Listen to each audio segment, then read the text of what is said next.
I'm delighted to say Alex Crook, TalkSport Chief Football Correspondent, the hardest working fella in the US, joins us live on the show. Very keen to get your take on it. Look at Simon smirking. Real Madrid, Alex, have released a statement insisting they will not pursue signing Enzo Fernandez from Chelsea amidst constant talk about Enzo Fernandez going to Real Madrid. In a statement, and they don't miss here, in response to reports and comments that have appeared in recent days regarding Real Madrid's alleged interest in signing Enzo Fernandez, the club has no further intention of pursuing such a transfer. And then, crucially, they come in with a very strong line, Alex, precisely because of the respect it has for an institution like Chelsea, and in keeping with the principles of institutional loyalty that have always guided Real Madrid's conduct. The club considers it necessary to categorically deny these unfounded speculations which bear no relation to reality. Why are they shutting it down in such vigorous terms? And when will you be on here announcing that Enzo Fernandez is joining Real Madrid? Well, it would be some U-turn now if he was to end up as a Real Madrid player. It's it's an incredible turn of events. Obviously, they've done a deal with Chelsea already this summer for Marc Cucurella, so I guess that's where the respect element comes in, although Simon was smirking as you were reading that out. But it's not a great situation for Enzo Fernandez, is it? Because you have to remember, this is a player who was banned from the first team, stripped of the captaincy because he was openly flirting with a move to Madrid.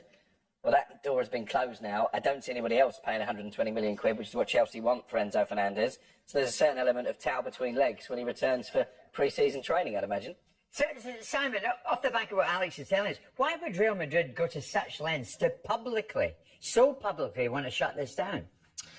Well, maybe it's leverage to get the player to do some of the heavy lifting in terms of putting some downward pressure onto Chelsea, because maybe Chelsea are demanding such an exorbitant transfer fee that Madrid don't fancy it. And so you've got to read behind the lines. We have no further interest, which means they had interest in the first part, so something stopped their interest going forward. So that would suggest that there's something about the player's salary or something about the the transfer fee that Chelsea wants that's producing a problem for Real Madrid. So they'll play the holier-than-thou card of we're an institutional football club, we're the club of the nation, and we behave in this certain way. We all know they don't. We all know that they sold their wasteland to the municipality to get into the Champions League, so they'll do whatever they can to get what they want.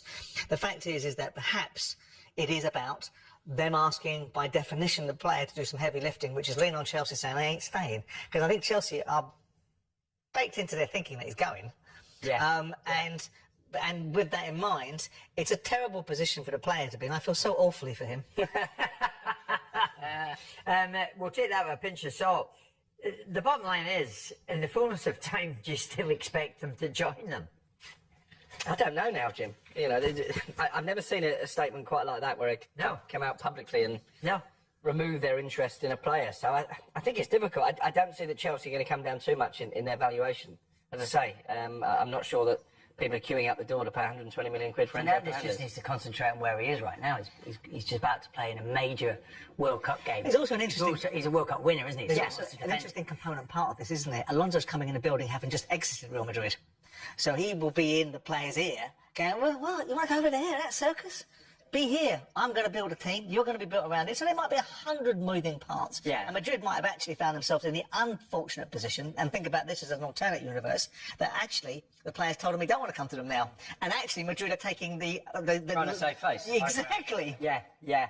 Interesting indeed. We'll see what happens with that. Alex, you're joining us and staying with us. What we need to do is talk about what is going on back at home, more specifically, what's going on at Tottenham Hotspur. Because, they got him. Sandro Tonali. They've reached an agreement to sign Tonali from Newcastle in a deal worth £100 million. There's a lot of jaws being dropped at this one. How do you see it? Were you surprised, A, when you heard about the interest, and B, when you heard the agreement had been reached?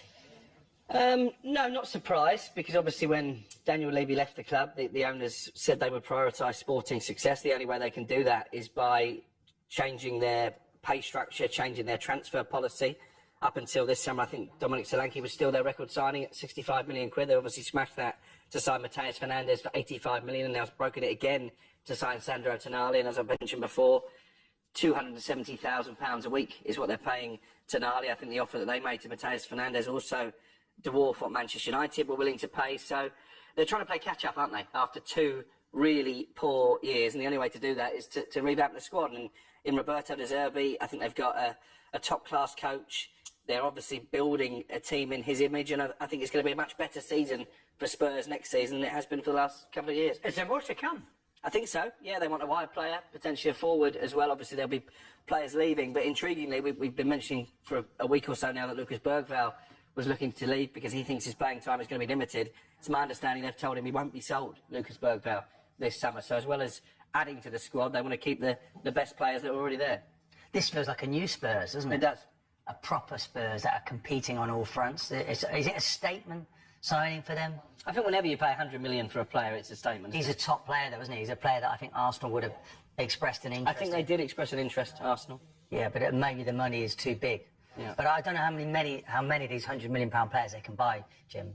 Do you know? So it's like, is this the best spending, overall for the quality of their squad, because they're going to go from where were they, 17th last season to top 4. So I know they've got to go big, but they need 3 or 4 of these signings. Okay, that's Tottenham. Where are Nottingham Forest going, Alex? Do you have an update for us on Oliver Glasner? I think that's pretty much done. 3-year contract, very lucrative salary, making him one of the highest paid managers in the Premier League. We wondered, why would you leave Palace for Forest? Is it a sideways step? Well, I think his bank account will tell him it's not a sideways step. And again, what he's got in Evangelos Marinakis, and Simon will back this up, is a chairman who is willing to put his hand in his pocket. We saw how hard he fought to keep Morgan Gibbs-White last summer out of Tottenham's clutches. We saw how hard a bargain he drove when it came to Elliot Anderson and Manchester City, and I think they will reinvest in the squad. I think Marinakis sees Glasner as someone who can challenge for Europe next season. How many managers do we make that now, Forest, if we count that this is still in last season? I think it's 4 since Nuno went in September. And you want to go and work with a man like that? And how long do you think you'll last, Glasner, in a role? If anything goes wrong at the start of the season, they lose the first 4 games, he's probably out of a job, no? Yeah, it's a fair shout. But again, I think the salary will comfort him at night. Simon, people seem willing enough to go to Watford and work for the Potters, so why not Marinakis? Well, you back yourself, don't you? Exactly right. Of course, you don't go into things thinking about what you're going to lose. You think about what you're going to gain. You're going to gain an owner that takes the transfer spend and puts it back into the team. I thought Pereira, though, did a decent job, no? Because I assumed he was going in for a new contract, He must think that Glasner's an upgrade. And there's no doubt about it. Glasner is a very, very good manager. Whatever you think about his outburst and whatever you think how foolhardy it might have been, the principles of what he was saying about Palace's lack of investment in his achievements is absolutely right. They make their commercial decisions. They want to run their football club the way they want to run it. Glasner was a welcome addition to the Crystal Palace setup. He brought them an FA Cup alongside the owners and whatever they did and didn't do with the team. And now he's got a situation where Marinakis, wherever he is or he isn't, he backs managers. This guy can't complain about the backing he's going to get, because he'll take the 120 million quid that he's got from Elliot Anderson and he'll put it back into the team. Whereas Palace sold Eberechi Eze or Joachim Anderson or David Elise, and predominantly only a 50p in a pound went back into the side. I didn't see Glasner going. I don't think anyone saw him going to Forest. He's most successful ever Crystal Palace manager. What he's done. A lot of managers have been there. I think you have to understand the mechanics of the man. He wanted, from what I understand, he wanted to stay in England. He had no desire. His daughter is in London studying, and he wants to be in England. And the idea he'd like to be in London, and that maybe if he'd kept his mouth shut, he might have been at Chelsea. But the point is that he's got Nottingham Forest are a good club. And they're a decent club in terms, and the owner's very ambitious. Yeah. So if you support the owner, because he'll play a brand of football. Is it a stable club in terms of do they look after their Well, managers? I mean, with respect, this is a club that's been dragged out of nowhere by one owner.